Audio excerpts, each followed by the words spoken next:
Hey my friend, in this video I'm going to talk a little bit about timelines of reality and quantum shifting. Yes?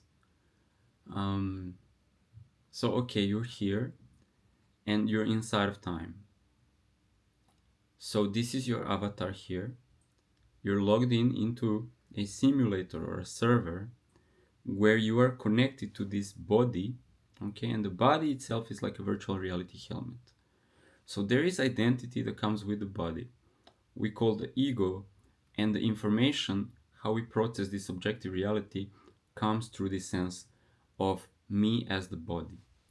Now, of course, on a level of this reality, I am this body, and there are other bodies. There might be people or stuff. And I have free will in accordance with my own body, but with other bodies or other people I can collide with. So we have a duality here. And learning how to navigate this, you have to even have ninja skills, right? Because you can get hit by things or projections from other people, whatever. So you need to know how to keep it real. For real. Yeah.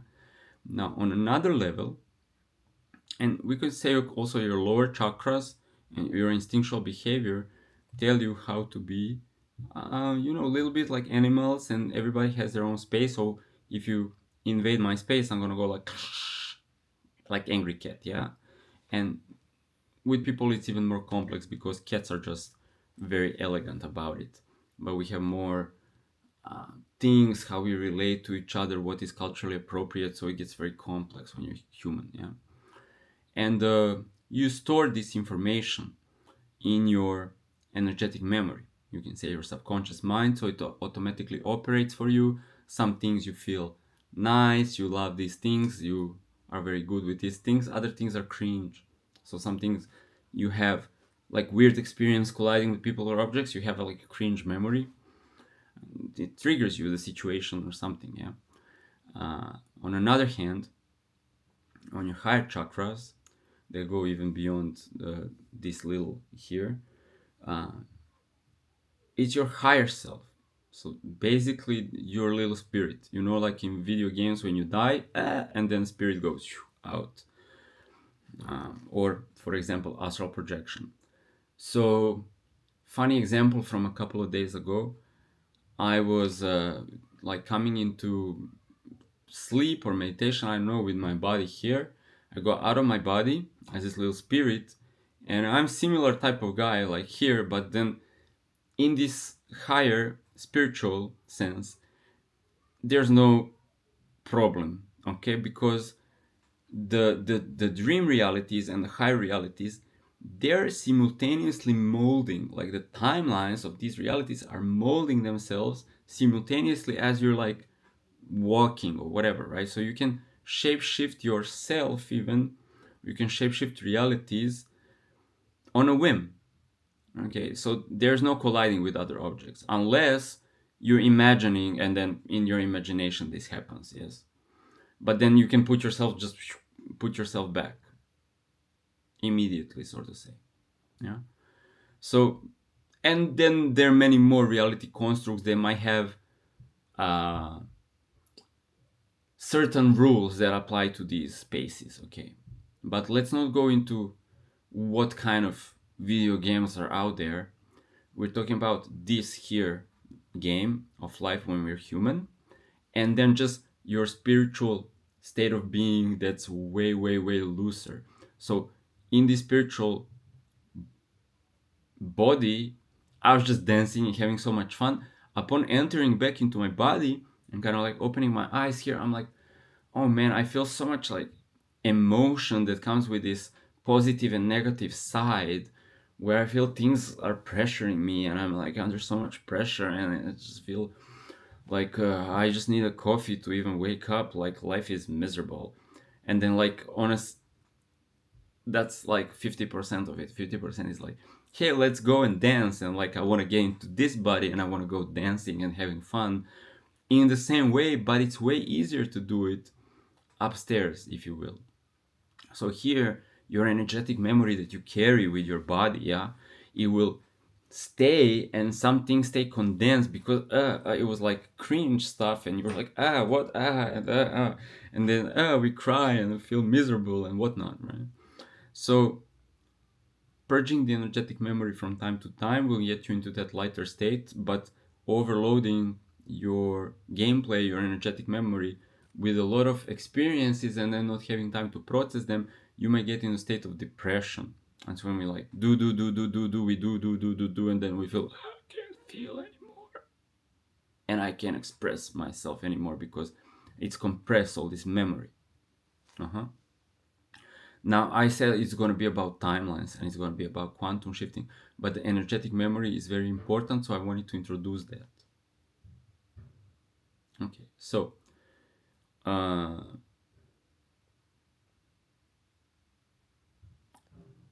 what's happening here? All of this is a construct. Now, I'm going to start with crazy things. We can see physical things, and then if you know how to look, the physicality of this reality starts to be pixels. It starts to like be malleable, or things can fade out, or things can shapeshift. Yeah. Now, when we are, let's say, in a street and there is 100 people seeing the street, what we expect normally is that everybody sees the same street. But this may not be the case. Okay. But also, of these 100 people, if one person was actually seeing something like a building melting down or whatever because it's malleable, they're seeing this malleable spectrum of reality, other 99 people might be just seeing the same thing, right? So the thing with quantum shifting or malleability of reality is not about you're asking the reality to confirm that something is true, but by changing your inner state of being, you see something differently. Okay, so now it's not about objective reality, it's highly subjective, and then it's malleable because you also allow it to do so. And then for other people it might be different and you don't care. In other words, what I'm trying to say, if you want to be in the magical state of things, if you want to be like the wizard, yeah, you don't ask reality what reality is, or you don't ask anybody else what they see reality is. Your inner state and conviction, or just a feeling that is normalized, it's not conviction from here, like I want to believe or something. No, it's something that's internalized where you take it very lightly because your body, your information, right, your memory also like understands. It becomes embodied, the understanding. It becomes second nature, muscle memory, subconscious understanding. That something is not physical or appears physical, but it can shapeshift. Yeah. So the more you allow it to shapeshift as a premise, the more you exercise this quantum shifting, shapeshifting allowance, the more your subconscious mind and how it processes reality information also says, okay, cool, I'm just relaxed with this. I just like driving a car. I was learning to drive a car, it was like all this information, and I was always like stressed out because new information. Slowly you sleep and subconscious processes that information, and now you're driving, you're talking on a phone, you're having some milkshake, you're like waving at some like people outside in the street, and simultaneously you see the traffic, you see the review mirrors, and it's all kind of getting processed by your subconscious mind. So the subconscious mind needs to build a model. Okay, and the first model your energetic memory builds and subconscious mind integrates is this reality is objective and physical. Because for you, from a baby to learn how to walk, it needs to be like this, yes? So when we talk about quantum shifting and manifestation, it's really, and what I'm going to share in this video, it's really about contemplating certain ways of how nature works that are outside of this linearity or Newtonian, like there needs to be a force exerted and then this moves, right? Because On a physical level, that's true. On a vertical level, what you do is you change your mind about this for it to be here, but like without hand moving. That information is streamlined upstairs, and then pixel refresh this. Pixels of reality rearrange themselves, and this is refreshed. This is how your timeline switch. This how the quantum shift happens. This is how the reality is malleable. So I'm gonna start by giving a few examples, like how I did this. First of all, it became apparent to me that if you like revoke your awareness from your body and your feeling into the point from where it's projected from, we call it 0 point, that also like everything starts to disappear. So like actually I had this experience I made in a meditation, like the timeline dissolves or sometimes it flattens, like this image that has depth here, it flattens. So imagine shifting right now, you see the depth, but look at the screen where I'm appearing and there is a depth, and you start looking at the screen, it's a flat surface. So you can change this also when you are like relaxing into meditation. It happens that you see that this depth of reality that is a reality construct, a simulated 3D reality that we experience, we call it Earth or whatever, right? That it flattens out in front of you and you are just looking at the screen, and then when you want to start moving with the screen, it like you get into the depth of that. So it's a simulation kind of thing, right? And another thing was that also the screen and even like everything would start to disappear, but sometimes finally I would have certain objects disappear. So let's say like you see me because I don't know, we're like eye gazing or something, but then you see the backdrop disappearing. Other times I'm like looking people straight into the left eye. I don't know why left, but in the left eye, and we're gazing like that. And the people, they become the void. They become like the blackness. Okay. So the void is like also if you would turn off the screen right now. Let's say your screen goes black, you will see the black screen. Maybe the audio is playing, you can still hear my voice. This is the experience that I had. You can hear my voice, but you see that there's no picture, right? And this is because, of course, the screen has to be there, and on top of the screen, the pixels are creating the image of Jovan and the simulation of this depth and everything, yes? So you know you're watching this video on a screen right now.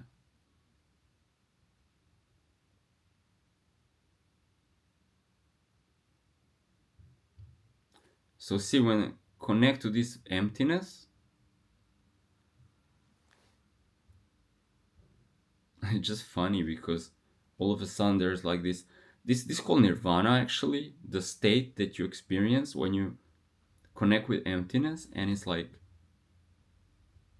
awfully easy to get lost and even like dissociate completely from your body or just this stream of information that I'm talking right now, because there's a script here and like the brain is interpreting the script and I'm talking and calling it the transmission. So we will also point out then that first of all the baseline is black screen. On the screen, dancing pixels, you know, your atoms and quanta and whatnot, they're creating this image. Everything is reverberating. The screen has many levels. It's a complex simulation. But if you calm down, you will see the screen.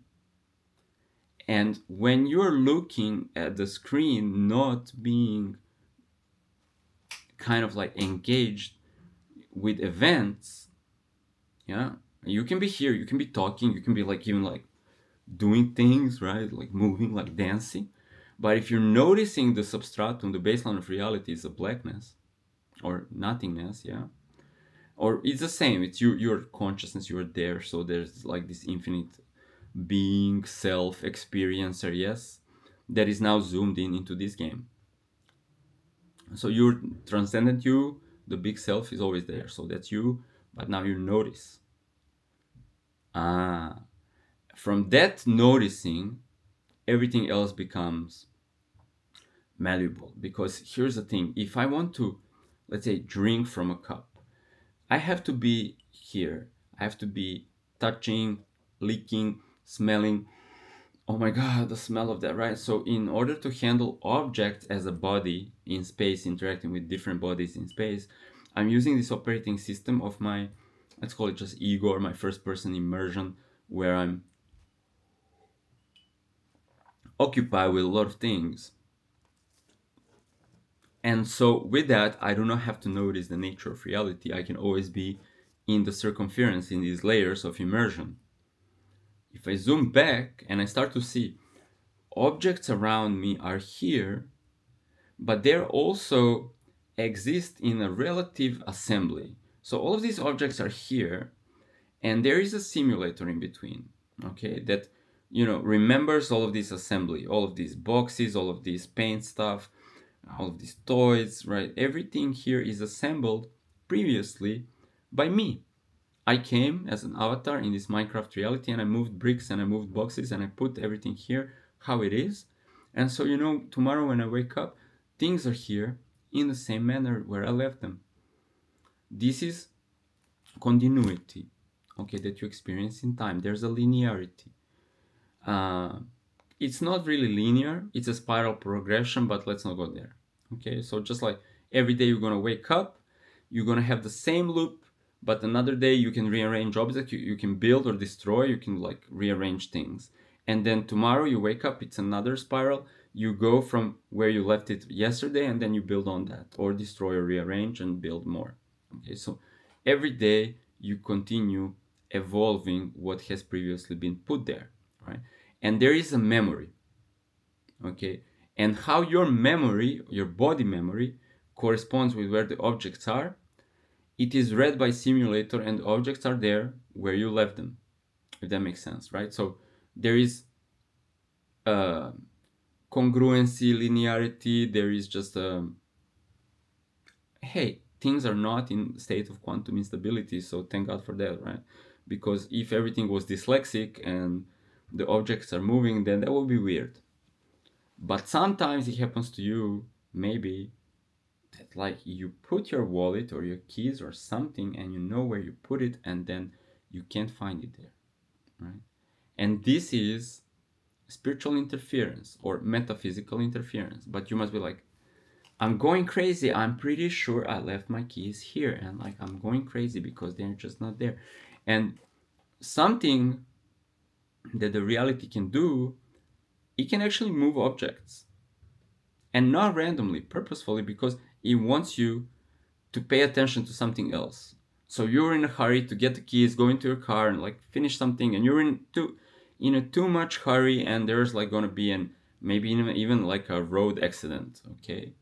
And then like you can't find the keys and you're going nuts from your ego, right? And you're not seeing that something of a metaphysical nature actually shifted a little bit your timeline, so you will have to sit down and relax and then start paying attention to something else, and then later keys show up somehow in your pocket. And we don't give this very much thought because we are looking for these linear solutions, right? So when I tell you, oh, when you find the keys, you say, oh, they were right here in my pocket all along. No, they were there where you remember clearly leaving them on the desk or something, right? But then your mind is following this linearity, saying, oh, they were in my pocket all along. So if your mind is working in a multidimensional way, it's like, oh, they jumped space-time because I was probably not supposed to go out, right? So it's a little bit different, right? You're seeing the multidimensionality. You can then intuit, your mind can interpret what happened. Fun, huh? Mostly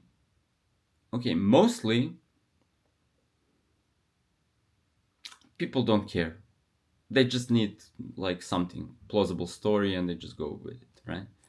I'm kind of fascinated with this stuff. So for example, many times people call me, they said like, my dad calls me, he lost some money or whatever, or even he called me yesterday, he was like injured, he was here yesterday, like I injured my arm and tomorrow I have to get x-ray and probably it's broken. And so when people say this and I see the timelines, the potentials. I said, maybe broken, maybe not, maybe yes, maybe not, maybe whatnot. So, and the person, or my dad calls me, I lost money, so I can't find my keys, I lost money, where I see him in his studio, like looking around, where is my stuff? And I see the stuff is not there because he left it some, or I see the stuff can be right here. So I see the potential. So I decide, make the stuff be there, but you have to see the screen, right? You have to, when you see the screen, this becomes easy. So I'm like, hey, how about you, for like, you let it go and just chill out, and I'm sure they're gonna show up. And he's reconciled. He's like, okay. And then he calls me, hey, it was right there. I'm like, okay. Because when you can decide that you're creating your reality, you're like, oh, did I maybe lose the keys or lose the monies outside? Or did I maybe, like, or is it somewhere here? As you're asking yourself that, you're working with two timeline probabilities and you're creating quantum instability, right? So whenever I'm there, I'm like, hey, you know what? Just go to sleep. And then I'm like, activating timeline that his hand is healed. Like, okay, just have that timeline. And so in the morning, we're having breakfast. He's like, hey, I'm fine. Amazing, because someone needs to make the choice. But if you're not aware that you have the choice, who's gonna make the choice for you? Habit of thinking, basically, or habit of interpreting yourself within the circumstance, right? So whatever the circumstance tell you, you're gonna accept that, or you're not gonna be sure because you don't see enough probability, possibility based on the circumstance, right? But this comes from yourself, because you and the black screen or the void or the infinite quantum potential, what, you're one with that. You are the screen, right? The screen is an extension of you. And then the gameplay can be very immersive, so we may get lost, right, in the gameplay and the facts, empirical facts of how reality is, right? So when you're doing things on a wizard level, it's not about what reality says it is.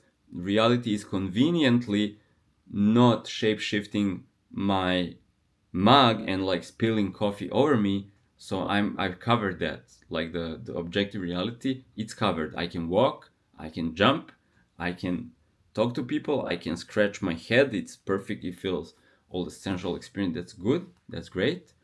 And my instincts and my operating system have memorized this. Now, when I want to have a quantum shifting probability, I also want to start playing with the fact that whatever the liquid in this coffee, it does not necessarily have to be that liquid. So like turning water into wine or whatever, right? Or other things. But here's what's happening, honestly. And then we have a whole curriculum coming up, so you can join us for that. Here's what's happening with this. You're seeing something. Now it's Schrodinger. Before I show you what's inside this Schrodinger's cup, because there can be juice, there can be wine, there can be water, right? But I tell you, there's coffee inside.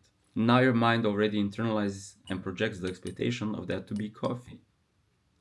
Okay, now I even show you there's coffee inside. Hope I don't spill it all over myself. Now you have two recollections inside of your energetic memory, and this is making you expect and react like knowing already. This becomes confirmation bias, right? Because now it's a self-fulfilling prophecy, because I tell you something, now that you know, you expect it to be, but now when you're expecting, you're manifesting it to be. So you're collapsing also this reality with me, right? Otherwise, there's also a coffee with every possible, like inside the cup, cat is dead and alive, and a yellow cat and a red cat and everything. Ain't that interesting? Yeah. So how are we gonna work with these then? I'm gonna give you a simple excerpt from the course curriculum that we're doing. When you start to interact with now the mug or whatever the liquid is inside, there is a relationship that is recorded in your memory, how you interact. And now this is good because your body knows how to handle the mug. You can handle this object in objective reality, right? I can pick it up without thinking about, without concentrating on you. Just pick it up and automatically it goes. And I know this taste, and I'm like, I love coffee, so great. Here's the thing: you need to start to see the void. Now, from the baseline of the screen, there are few elements. There is you, this guy or girl, right? There is this thing. This is the object. This is the subject. This is the object. There is a relationship, and this relationship is stored in your memory. So you have in your operating system memorized relationship to everything, and based on this memory, this is your template where things are. Now, if you want to manifest, quantum shift, different things, money in your bank account, whatnot, right? It's best to do it in some kind of like plausible way. I'm talking here really grand magic ways. They also work, but they need to change your memory, right? So let's say there's a turquoise box and there's a green box. So tomorrow, let's say if I don't physically influence these boxes, but I change them in my mind where they go, yeah, there will be like a little bit resistance in my body, like how is this possible, like what does it do, can I just like swap them in my mind and tomorrow they will be like this, whatnot, right? So your operating system might be, this is incongruent, this like something's just gonna appear out of nothing or disappear. It startles me. I don't know how to process that. It seems like driving the car. It takes some time, and then when you get used to it, it becomes your second nature, because the quantum shift, it's already part of nature, and the physical objective reality is already a part of nature. They both work harmoniously, okay, because universe understands how to harmonize everything, and it is showing you malleable reality or quantum pixel reality as much as you expect it.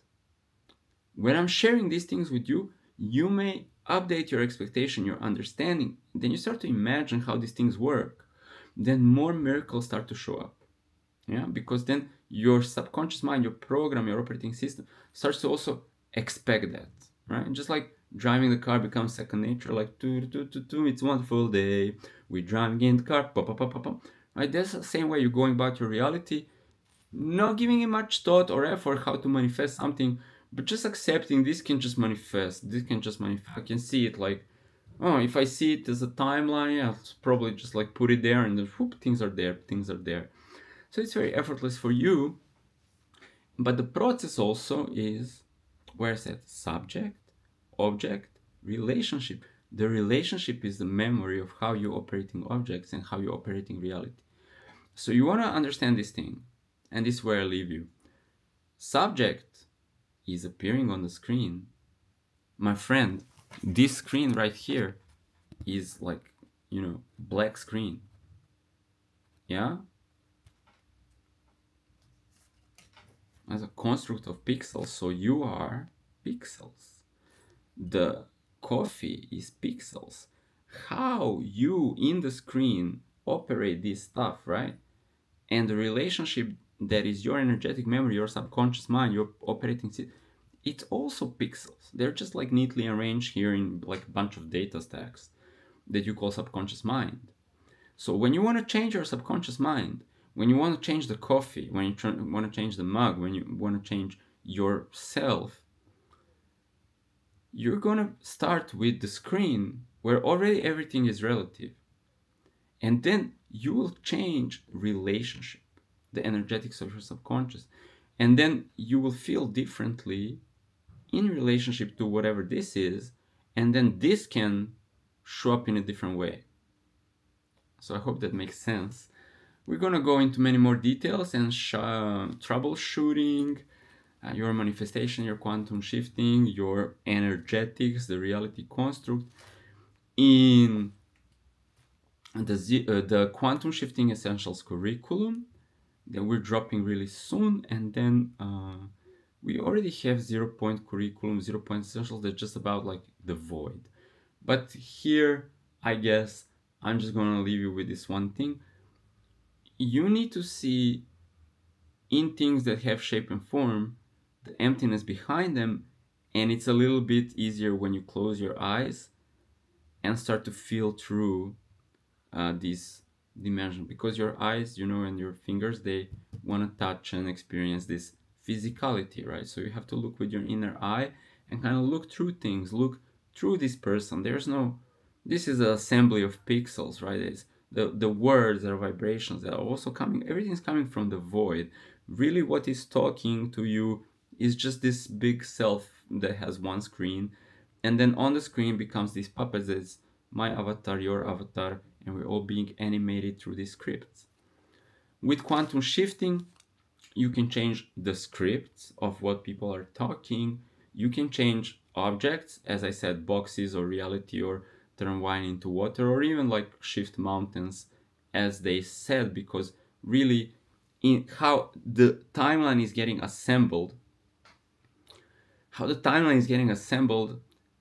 they're scripts, and there is a map editor, and all of the scenes are being put together, so we free will players, free will individuals, players in the game can experience whatever scenes and scripts we ask for. And this is your right. This is your right. This is absolutely why the game exists, for you to experience what you ask for, right? So ask and it is given. So when you start to think, then okay, automatically there is a simulator on, like, as a part or behind the screen that I'm experiencing. Okay, on a metaphysical, there's a simulator. It's also your higher self. It's just in a different dimension that is scripting. Okay, downloading every, like, inspiration for the costumes for everybody, what to wear, like, and then what to say simultaneously as we're going and like speaking to each other. All of these things are timelines. We experience time here in this dimension where we're producing the movie. There's no time.